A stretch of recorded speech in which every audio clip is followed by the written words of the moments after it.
Thank you, Dr. Shilsky.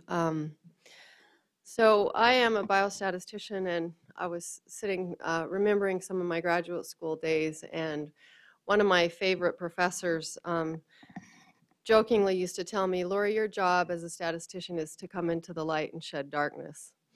I believed that for about a month after getting out of graduate school, and then I suddenly realized that, well, it is good to be skeptical, and it is important sometimes to shed darkness. But I hope this is one example of where I shed some light. Anyway, so did I go?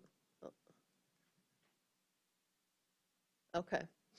So whenever I give a talk on central review, I feel obligated to give an overview of progression-free survival. So the use of progression-free survival is an area of active debate. We'd all agree to that. It's not generally a measure of clinical benefit, nor is it a surrogate for overall survival.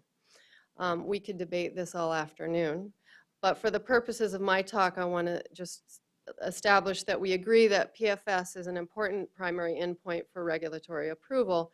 And when making that agreement, we have to agree that we want strong evidence of a treatment effect. So we're going to require stronger evidence for progression-free survival than we would for overall survival. So we would all agree that improving the median progression-free survival by a couple of weeks is not clinically meaningful. So we need to target larger effect sizes when looking at a progression-free survival endpoint. So some concerns about progression-free survival assessment arise, and they primarily arise, or initially this came to my attention when thinking about the assessments that were done by the local sites. So we know that progression assessments vary by reader, and even within reader, and the discrepancy rates in the timing and presence of progression are typically greater than 30%, which seems quite high. This is looking at differences between central reviews and local evaluations, but also discrepancy rates in the timing and presence of progression can be high even amongst experts, those conducting the central reviews, and I've seen discrepancy rates reported higher than 30%, sometimes 40%. And so it's this concern about the discrepancy rates and what it means. And furthermore, it's of particular concern when you have an unblinded trial, and there's a concern that the local evaluators who know the treatment assignment that this knowledge might influence how they assign the progression assignment. So an example would be that for patients on a control arm, there might be a tendency, maybe even unconsciously, to move that patient off of the control treatment early so they could be put on what might be a more active drug. So this has led to the requirement for blinded independent central review. So let's just go through what the blinded independent central review process is. So here's an example. I'll go through an example with two patients. So we have evaluations taken at week 6, week 12, week 18, and week 24. So here's a patient who's randomized to treatment A, and the local evaluation is taken at week 6, and there was no progression. At week 12, there was no progression. And at week 18, there was progression called by the local evaluators. So under blinded independent central review, what happens is that the central reviewer is blinded to the knowledge of treatment assignment, and they evaluate the sequence of images that are available to them. And so in this case, there was no progression at week 6, but there was a progression called at week 12. And so, we know that there's this variability, so this sort of pattern isn't concerning. So let's consider another patient who's also randomized to treatment A. In this case, the local evaluation calls progression at week 12.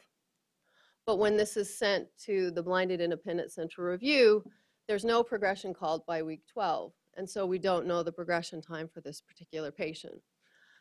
And this is problematic because we believe that there's some information in the progression time that's given from the local evaluator. So in all likelihood, we would think that the progression occurs at week 18 if we just had one more scan, if available for the blinded independent central review. Certainly by week 24. I think, you know, the idea that the progression would occur at 30 weeks or beyond is probably unlikely. And so it's the fact that this missing data is not missing at random that makes it potentially informative. And that means that the estimates of the treatment effect based on blinded independent central review are potentially biased. Excuse me. So there's a potential bias trade-off, and the estimation of the true effect of PFS remains elusive. So the local evaluations, there's a suspicion of subjective bias. And under blinded independent central review, there's this potential for informative censoring.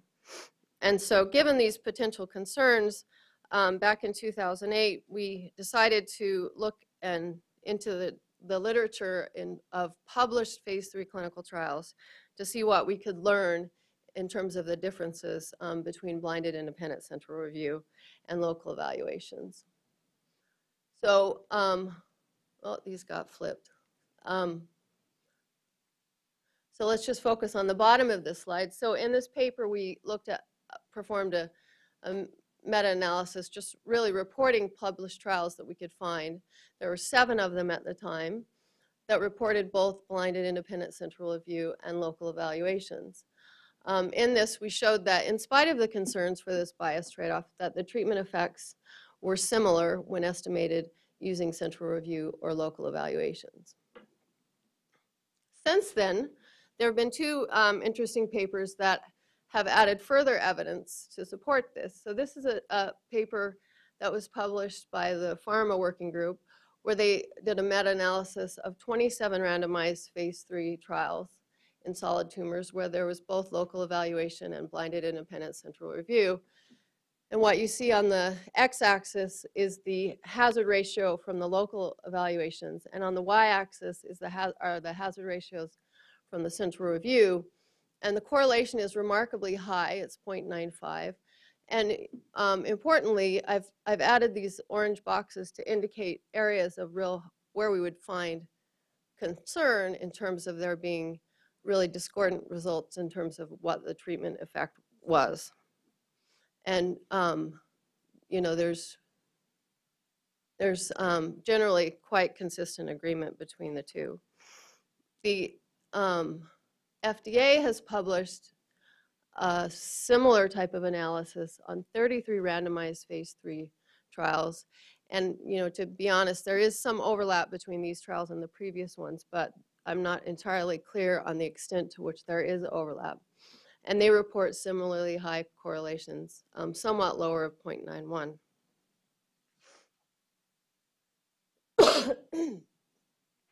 So, given this, we have to ask ourselves, what is the value of central review? And in 2008, I was bold enough to say that I didn't think there was any value of blinded independent central review. And I think it was Dr. Dorishow who came into my office and said, well, I think you can develop an audit method. And so that set off some work that I'm going to discuss now.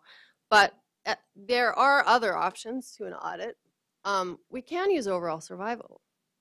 It's a clinically meaningful endpoint, and the time of death is not subjective. This would be my preference, but I realize that isn't always feasible, but do realize that when we use overall survival, a lot of problems go away. We could use a complete case blinded independent central review, but it's costly, time-consuming, and I hope the previous slides convince you that it's rarely necessary. We could use local evaluations.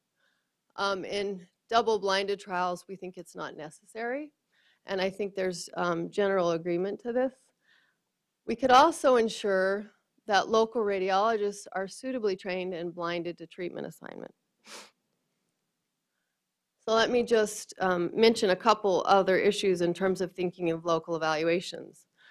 I said that I think there is general agreement that in a double-blinded trial, a blinded independent central review is not required. Um, one issue that comes up when thinking about or considering conducting a double-blinded trial is there are always concerns about side effects revealing the treatment assignment, and that may limit the use of double blinding.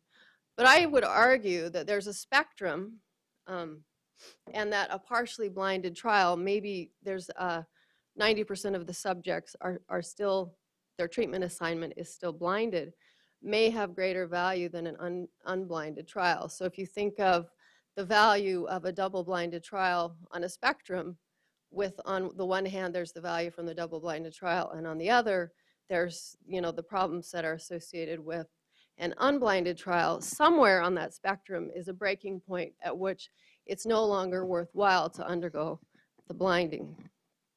But I will acknowledge that this is an area worthy of research and that we really need to know where that point on that spectrum is. Excuse me. Another point is, I think there is, we should still continue to try to improve the evaluations at the site. So if we could blind the local evaluator to treatment assignment and assure appropriate training, maybe that would be enough to convince regulators that there was no bias in the reads. There are questions, and I think this came up at an ODAC panel in the summer where they addressed the issue of central review, whether this would be more burdensome than blinded independent central review. And remember, we're trying to make trials easier, so if this was to increase burden, we wouldn't want to consider it. As an aside, I think the extent to which local reads are evaluated with the knowledge of treatment assignment is unknown.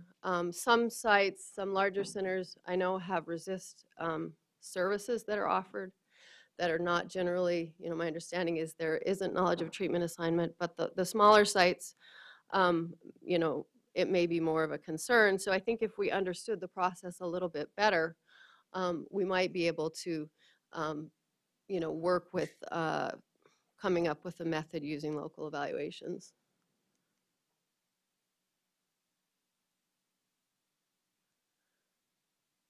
So the last option is to use the central review on a subset as an audit of internal trial results. There are 2 published audit methods. It's less effort than complete case central review, but it does add cost, time, and complexity. Not any more than a complete case, obviously. The first method is to, on a subset, demonstrate that the blinded independent central review hazard ratio is statistically significant and clinically meaningful. So this is sort of aligned with the plots I showed of the hazard ratios between the local evaluators and the central review. And when those 2 things agree, then we tend to have more confidence in the results. And so therefore, if we could establish that consistency or agreement on a subset, this method would say that's sufficient for concluding there's a treatment effect. A second method compares the discrepancy rates between the progression times between the central review and the local evaluations across treatment arms. So briefly, if we go back to this slide, but now we have one patient assigned to treatment A and another assigned to treatment B, what we'd be looking at is the rates of discordance, such as on the top and on the bottom between the 2 treatment arms. And if there was a consistent pattern from greater discrepancies in one arm than another, then this might be suggestive of bias. I think we have to be a little bit careful when thinking about this here, because not only does the fact that there is a discordance matter, but the spacing between the timing of progressions matters a lot. So if they're within one evaluation time, that's one thing, but if we're shifting progressions from, say, week 12 out to week 30, then that means something different.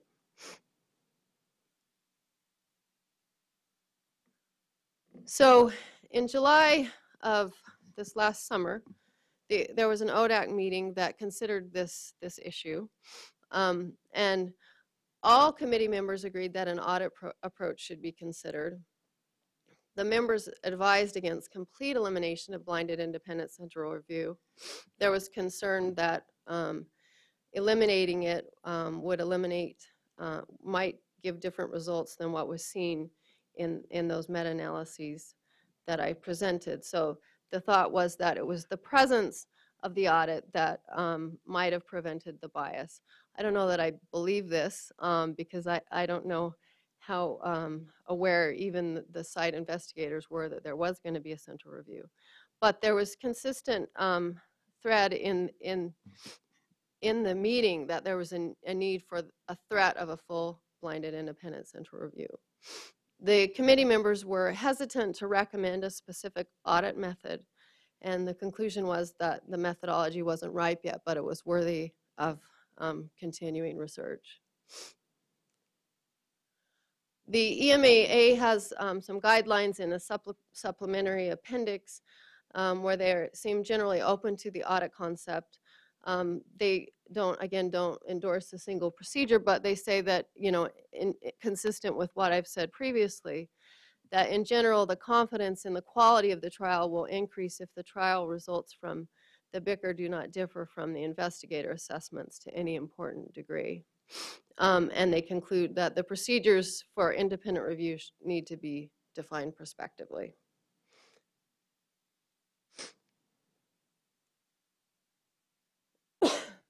There's a forthcoming paper from the FDA, and I do think the FDA needs to be acknowledged. I can say this since Dr. Pazder's left the room, that they do, but they do.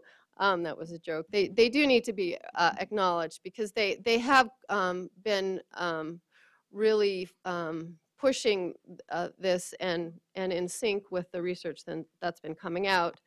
And they have a paper that will be forthcoming in a CCR focus issue where they're retrospectively comparing the two audit approaches in 26 randomized trials. So I encourage you all who are interested in this topic to look for that. The paper demonstrates the feasibility of this approach, but I think the conclusion is that prospective evaluation is still needed. I will point out that in this meta-analysis, or in this simulation study evaluated in these 26 trials, there was one case, it was a carcinoid case, in which the differential discrepancy rate method consistently failed to identify bias when it should have. So when moving forward, we need to just make sure that any method we come up with is able to identify bias. So moving forward, in terms of data, collection and storage of all images seems to be a requirement for regulatory approval. We're not going to get away from that. I think there are a lot of practical details regarding the audit implementation that require a lot more consideration. Some other issues that came up in the ODAC was thinking about how to do sampling. Should we do site stratification? Should we sample by events? A lot of these details, I think, would become very important when you're thinking about a specific trial. And another thing worth considering is that in some settings with known difficulties with interpretation, such as carcinoid, should we consider some kind of interim monitoring of the discrepancy rates, ignoring treatment assignments, so that if there was a large discrepancy rate, that maybe you'd want to identify that early in the trial so you could go in and correct for that or figure out why. An audit using central review may be the best strategy today or moving forward from today, but keep in mind that technological advances may offer alternative solutions in the future and beyond. So there's possibility for real-time central review reads. And again, I want to make a plug for thinking about ways of ensuring local reviews are blinded.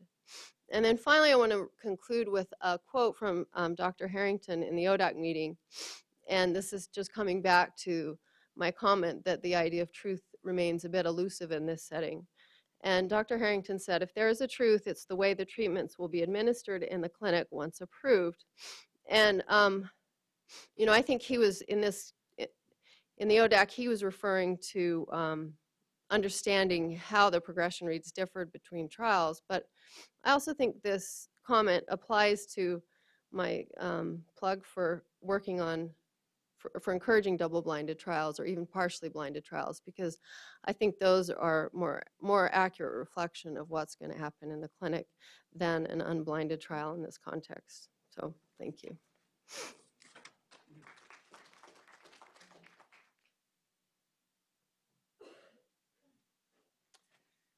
Thanks, Lori. So yesterday at this meeting, Dr. Pazder opined about the lack of pharmaceutical company representation. So Rick, your wish is our command, and I'm very happy to introduce Sandra Horning from Genentech, who will give us some perspectives from the pharmaceutical industry.